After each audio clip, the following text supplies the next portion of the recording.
Hi guys, it's me, Dr. Bloom. I'm here today to talk to you about not only a sense of place, as we talked about in class when I was talking about Sleeping Bear Dunes and had you all relate personal things about places that mean something to you.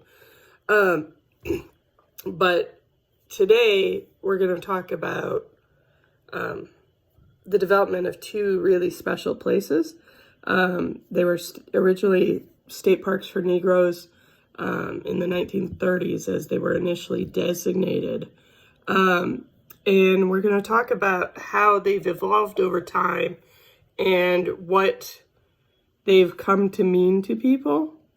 And then we're going to follow that up with a discussion about how these special places help define us and our forms of recreation, but also inform us of our history and inform us of who we are. And we can talk about trends and like how things have evolved in terms of recreation. But to do that, we've got to give a nod to our past. So I'm going to start out with showing you guys a couple little clips of videos, of other videos, and then we'll go from there. So here you go. So guys, as you can see, this is a look at basically my doctoral dissertation, part of it. And it's about how race has played a role in the development and management of the Tennessee State Park system.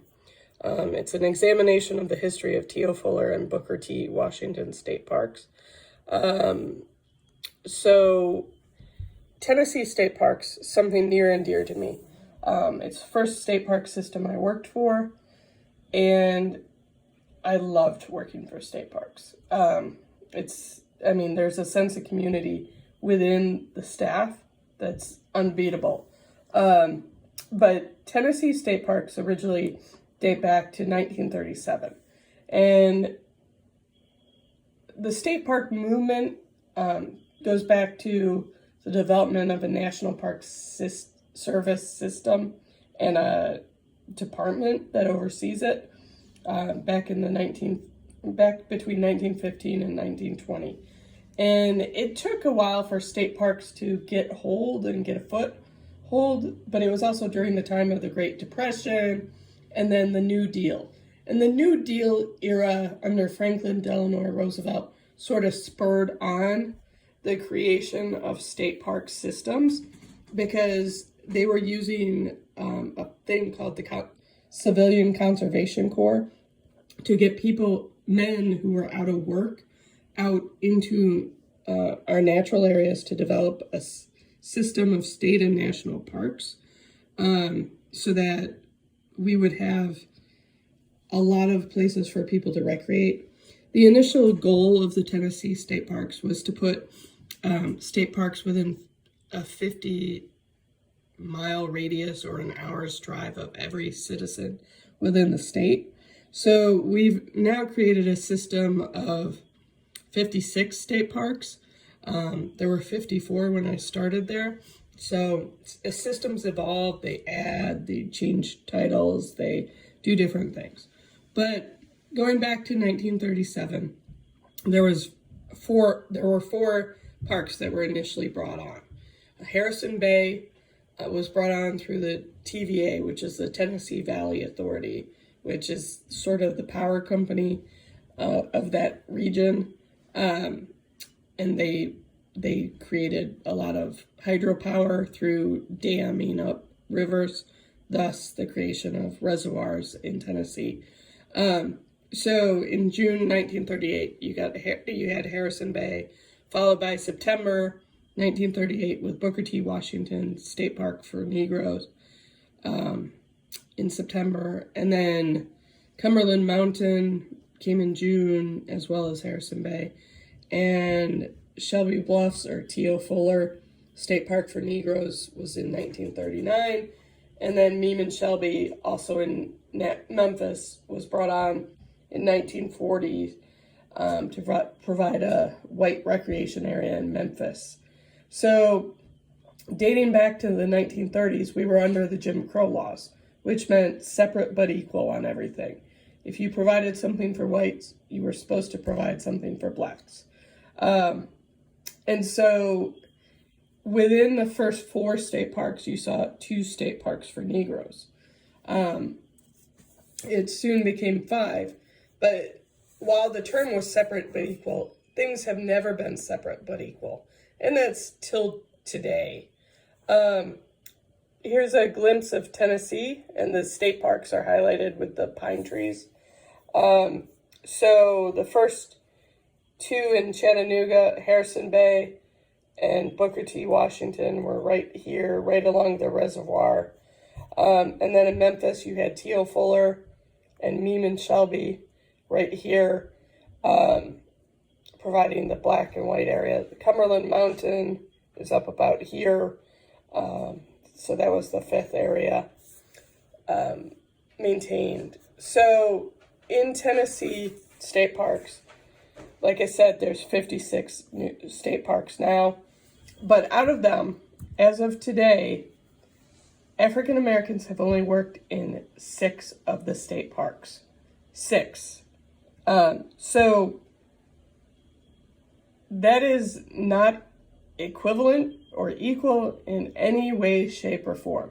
The best jobs and the best parks still go to white men.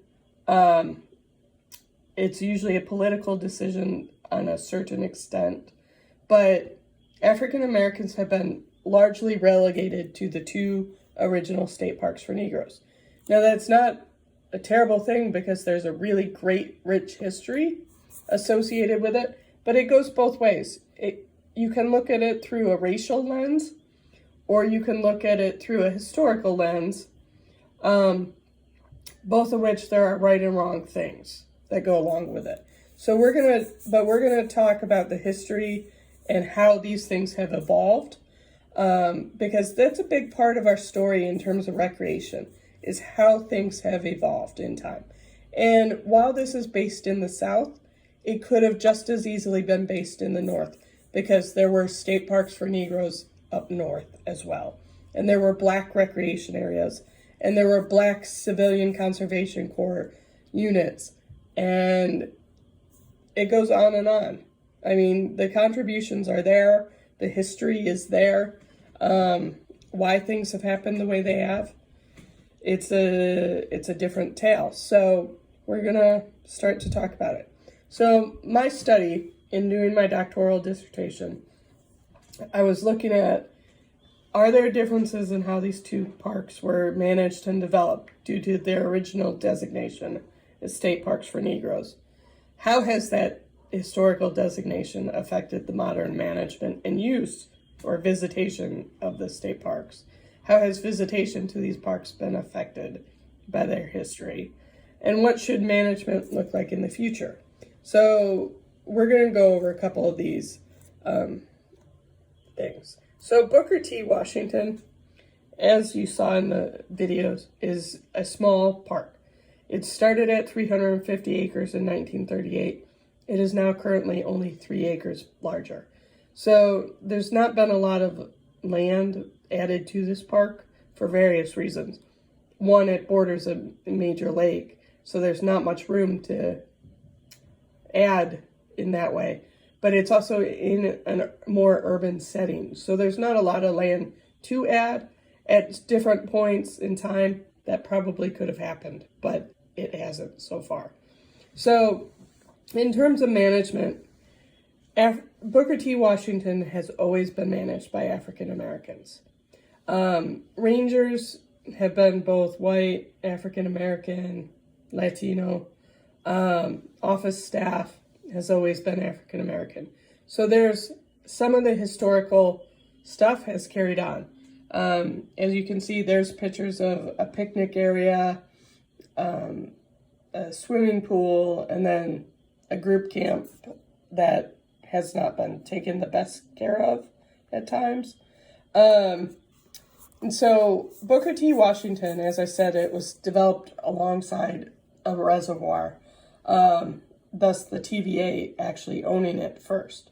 So originally it was leased to the state and then it was transferred for $1 along with Harrison Bay in 1950. So the state has had management since the 1930s. And in 1949, they started tracking management or visitation. So there were 16,000 visitors in 1949, or visits, depending, because there might have been multiple people who came multiple times. And it rose to about 180,000 in 2003, 2004. That was the last time that visitation was actually studied at the park. So you get that. Up here, you see a really nice swimming cove. Typically, white people, as I grew to know the state park, would stay out on their boats. And more of the African Americans would be along the shoreline, along the docks, at the swimming pool, fishing, hiking, whatever, but on land. You have this picture of a playground that had caution tape all around it, so it hadn't been seeing the upkeep that it needed to. T.O. Fuller, on the other hand, had a different management group. It had 3 past African-American managers and 2 white managers. One of the white managers was put there as a punishment for an affair he had while on duty. The other white was a young guy who grew to be a regional manager, who thought of the park as being a really great opportunity. Most rangers and office staff have been African American. And as I was doing the study between 2006 and 2008, it didn't have a manager for 18 months. Instead of promoting from within the system or hiring somebody, they waited till there was an African American that retired from Mississippi State Parks in August. Now, on the surface, that's not necessarily a bad thing, but they didn't promote any qualified people from within, and they didn't, if you know anything about Mississippi, their education system is such that when you work for state parks there, you just need a high school degree. Typically, managers and rangers in Tennessee state parks required a college degree. So they waived that to just get this guy who was not so hot. So T.O. Fuller had a golf course. It also had picnic area, swimming pool, shelter, campground. If you look at this photo, golf course is to the right, everything else is to the left. I want you to hold on to that idea. Golf course to the right, everything else to the left. Because that plays a role in visitation. So acreage-wise, it's about 1,000 acres. It began at 510. There's been a lot of land giveaways, which land giveaways don't typically happen in state parks. And visitations range from 20,000 to almost 700,000. So it gets a lot of use. There's some more of the photos. You could see high-intensity power lines were put through the park, through the river at the park. So that's not necessarily a good thing. There's a lot of environmental issues and environmental justice issues there. The pool wasn't being used or kept up for a long time, neither was the golf course. So there's differences. So the first question I had were, are there differences? And what were they? So the differences, yes, there were some differences between the white and black parks. In terms of development, it was the number and type of proposed facilities and the funding and the time to build or develop those facilities. And then in terms of management, it was in the manager requirements and titles, the history of minority management, and the de facto policy. So in terms of development, basically, in terms of proposing facilities, the facilities proposed for the Negro parks were on a much smaller scale and less costly than the white parks. 1948, you see that Harrison Bay got 2/3 more money than Booker T. Washington, and T.O. Fuller got about 2/3 the money that Shelby Forrest got. And in some articles that I dug up, I found that the director of Tennessee State Parks said smaller the amount for Washington Park. Notice he didn't say Booker T. Washington State Park. It's Washington Park. It's smaller because it's smaller, and the Negro population of Hamilton County is roughly the third. So they were justifying it based on false sort of things that they never do with other parks. If you look at the type of facilities and the verbiage that's used, it's personnel quarters, it's play fields, it's a swimming beach. At Harrison Bay, it was completion of the group camp, completion of the swimming pool, bathhouses, vacation cabins, housing for personnel. So Booker T. Washington was not given housing for their personnel that would have been suitable for families or anything else. Harrison Bay always had nice houses for the managers and rangers. So there's a difference. T.O. Fuller, pretty basic stuff. Shelby Forrest, Nature Museum, saddle horses and barns. Park managers at this time rode horses. They didn't really have cars yet, so that's where that came from. 1952, you see the patterns have stayed the same. Booker T. Washington got 1/3 of Harrison Bay's money. T.O. Fuller got half of Shelby Forrest, or Meeman Shelby's. 1968, which is after the Civil Rights Act was passed, Booker T. got half of Harrison Bay's money, a little under half. And then T.O. Fuller got $70,000 to $435,000. So big differences in terms of money. It was never an equal thing. Initial construction for Booker T, it began in 1939, quit until 1948. Harrison Bay began immediately and opened within a year and a half. Tennessee, T.O. Fuller began, stopped, and reopened in 1942, so 4 years. Meeman Shelby took a year. And so the acreage there was an immense difference. Booker T had a quarter of Harrison Bay's acreage. T.O. Fuller had 510 acres to 12,000 acres. So big difference out there. So, you could see the pattern throughout history, and it hasn't evolved much over time. Then you look at manager requirements and titles. So the first managers assigned to the state parks for Negroes were named rangers, and the qualifications included being a Negro man with a college education in land management and recreation. So that was higher standard than the equal white managers. The white managers at the bigger parks that got more facilities and were more technologically challenging were called superintendents, and they had to have a qualification of high school degree and 1 year of experience. So there's a big difference there. And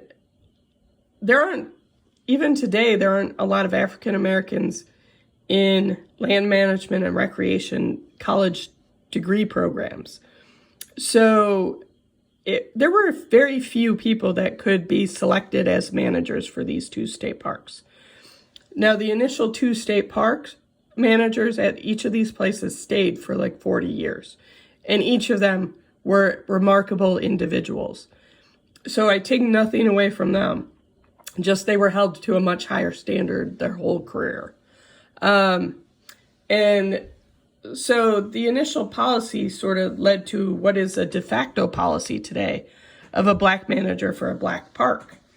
All the managers at Booker T have been African American. T.O. Fuller's was mixed, as I said, but the last 3 have been African American. So there's a difference there. It's not a bad difference, but it's a difference.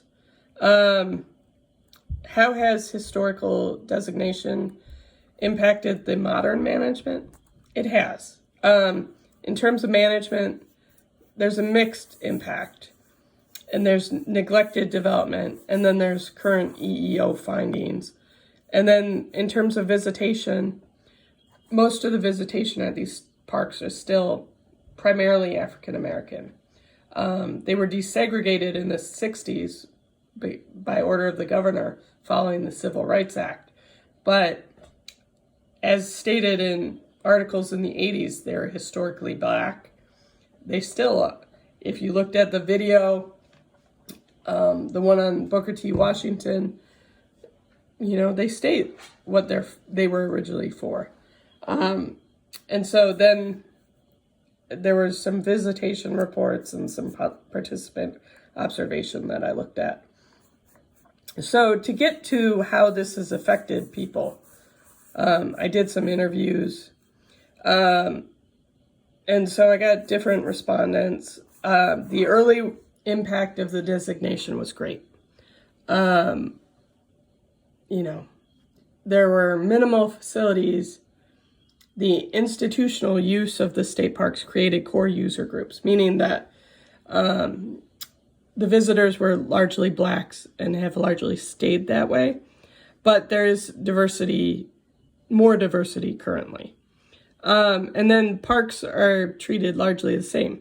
They're stepchildren. They haven't caught up to the rest of the system.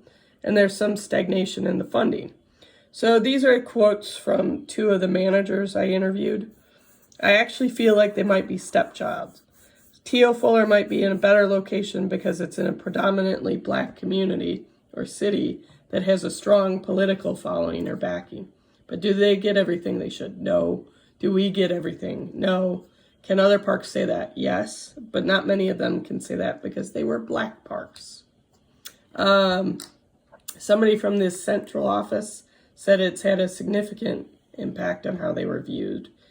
You'd have to be naive to think that once you're institutionally created, it hasn't changed much. T.O. Fuller was similar, and so the original designations have impact on where they are today. Now, should we have gotten beyond that? Yes. When people diversify, diversity impacts stuff more than history necessarily. So there you go. 1984, there was a U.S. Department of the Interior Equal Employment Opportunity report. So if you get money from the feds, they have to do an EEO report. It found that personnel within the Tennessee State Park system were developing services along racial lines. All whites were employed at 46 of the state's 49 parks, while staffs at 3 other state parks were black. So there was a 2-year time period when this was studied, when there was a 3rd state park that had largely black management and workers, but it was 2 years. So that doesn't really count. So in terms of management, there's been recruitment and retention issues. There's been a lack of outreach, a lack of pay, and there's no mandate to recruit people of different background. In terms of maintenance of the status quo, there's comfort when an organization creates something politically. And then there's ignorance in management. So there's no desire, or there's an excuse of, well, there's no minorities out there. So a couple quotes. Well, you still got, you don't have white, you don't have any black managers besides the ones at T.O. and Booker T. So those lines are there. You get a black manager at Fall Creek Falls and Paris Landing and those other parks. Until you get those people, the stigma will always be there. So Fall Creek Falls and Paris Landing are two of the bigger resort parks. They're a level 4 park, which meant pays better, the facilities are better, they're bigger, they're much more involved, and again, like I said, the pay's way better. You know, you look at the T.O. Fuller quote, and you know, the management, the EEO report hasn't really been addressed. It's been talked about, but not addressed. If you look around the central office, there was one black person. You look at the affirmative action reports, and you see 2 African American rangers, somewhere 5 to 9 women rangers, and a couple female park managers. But on the other side, you see however many state parks are left, 48, 49 are white males. And today's the same way. So there was a report that suggested the elimination of the staffing pattern, but it pretty much remains. African Americans worked in 6 parks to date as rangers, but only 1 has been made manager of any state park besides Booker T or T.O. So management's been dramatically affected. And then visitation. So when we talk sense of place and we talk why people go, history plays a big role in this. And history sometimes is institutionally created. So we had parks that were predominantly visited by African Americans, still true today. Like when I look at the history and you look at the surveys that were there was a 1983 survey that found 80% of the users were black, 75% female, 95% local. They camped, did tennis, indoor games, playgrounds, fishing, hiking. So I did some observations over 6 occasions. I counted 247 people, 71% of them were black, 28% were white. So you saw not much changing over a period of 20 some years.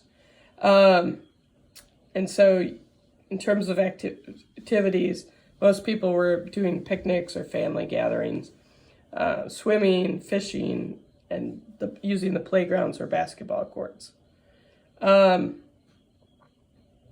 Here, black and white visitors were often seen doing the same things, but the whites were more likely to be on boats.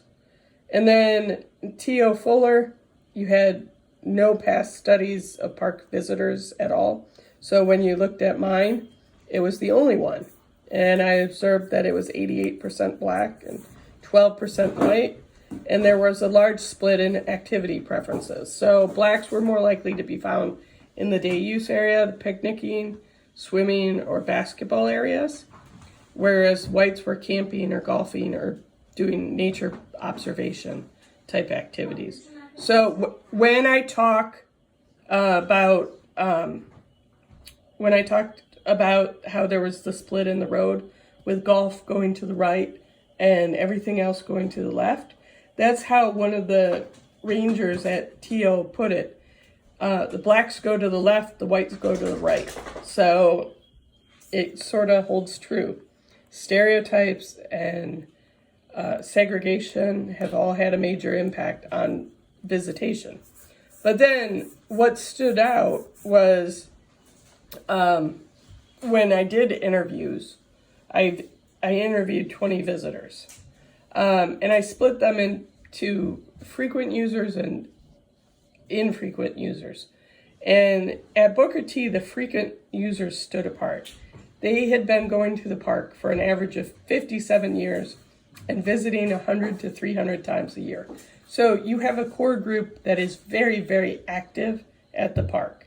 They know the history, they know what it's done to the development of that place, but they know the place, and they said it feels like my place. They have a sense of ownership.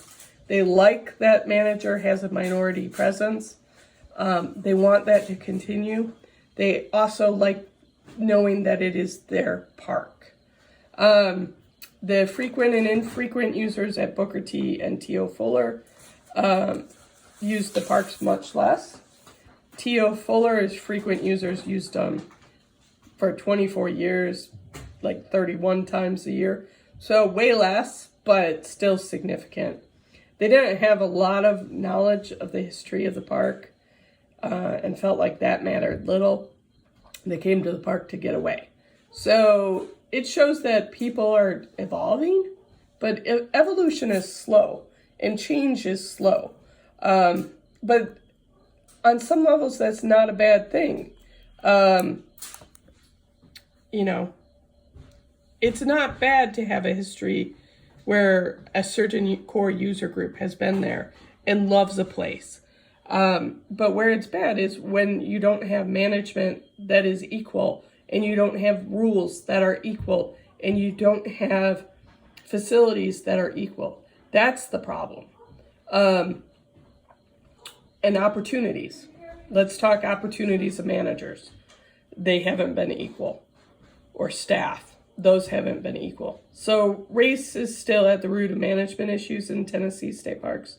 They've gotten better, but there needs to be more work. And many current staff members feel that these parks need to be more than their Black history, although that should be part of their management and understanding. So overall, the management's changing, but it's still segregated and it's still not fully right. So when those were my dogs, they traveled with me all the time to these parks.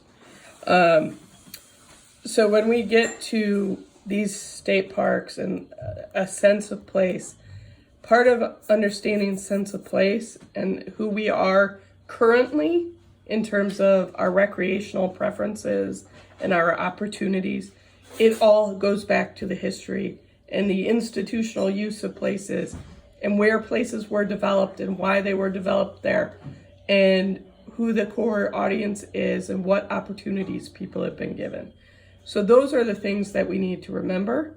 So this next class, while we're talking about trends and who we are and what we want to do and why, all of this needs to be remembered because this is who we are.